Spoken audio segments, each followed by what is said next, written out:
Hey there, I'm Erin Small, the Agriculture Extension Agent for Prince Edward County. I get to work for Virginia Tech to support farmers through field visits and programs and research.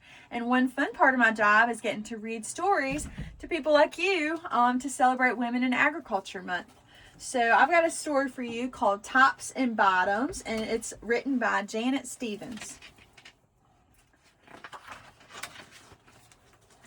Once upon a time, there lived a very lazy bear who had lots of money and lots of land. His father had been a hard worker and a smart business bear, and he had given all of his wealth to his son. But all Bear wanted to do was sleep. Not far down the road lived a hare. Although Hare was clever, he sometimes got into trouble. He had once owned land too, but now he had nothing. He had lost a bet with a tortoise and had sold all of his land to Bear to pay off the debt. Hare and his family were in very bad shape. "The children are so hungry, Father Hare, we must think of something." Mrs. Hare cried one day. So Hare and Mrs. Hare put their heads together and cooked up a plan. The next day, Hare hopped down the road to Bear's house. Bear, of course, was asleep. "Hello, Bear, wake up. It's your neighbor Hare, and I have an idea." Bear opened one eye and grunted. "We can be business partners," Hare said. All we need is the field right here in front of your house. I'll do the hard work of planting and harvesting, and we can split the profit right down the middle." "Yes, sir, Bear, we're in this together. I'll work and you sleep." "Huh?" said Bear.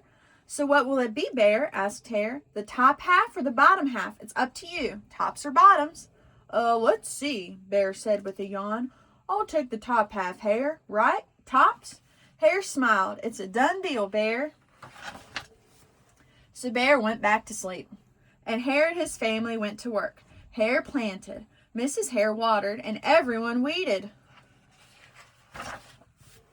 Bear slept as the crops grew. Look at him sleeping up there. When it was time for the harvest, Hare called out, "Wake up, Bear! You get the tops and I'll get the bottoms." Hare and his family dug up the carrots, the radishes, and the beets. Hare plucked off all the tops, tossed them into a pile for Bear, and put the bottoms aside for himself.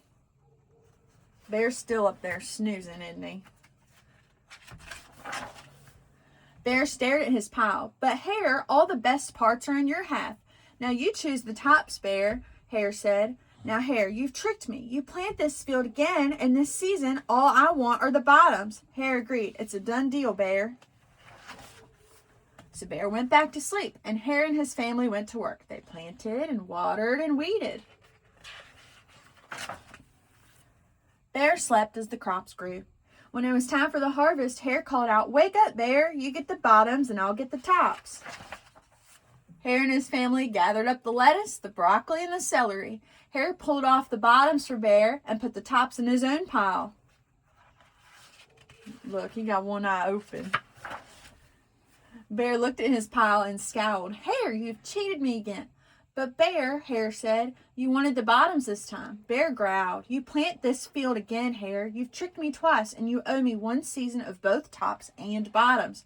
"You're right, poor old Bear," sighed Hare. "It's only fair that you get both tops and bottoms this time. It's a done deal, Bear." So Bear went back to sleep, and Hare and his family went to work. They planted, watered, and weeded, then watered and weeded some more. They're doing all the work for him. He's just being lazy. Bear slept as the crops grew. When it was time for the harvest, Hare called out, "Wake up, Bear! This time you get the tops and the bottoms." There in front of Bear's house lay a high field of corn. Hare and his family yanked up every cornstalk. Hare tugged off the roots at the bottom and the tassels at the top and put them in a pile for Bear. Then he carefully collected the ears of corn in the middle and placed them in his own pile. Bear rubbed his eyes and watched. "See, Bear, you get the tops and the bottoms. I get the middles." "Yes, sir, Bear, it's a done deal." Look, he's tricking them.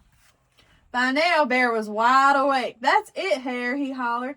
"From now on, I'll plant my own crops and take the tops, bottoms, and middles." Hare and his family scooped up the corn and hopped down the road toward the home.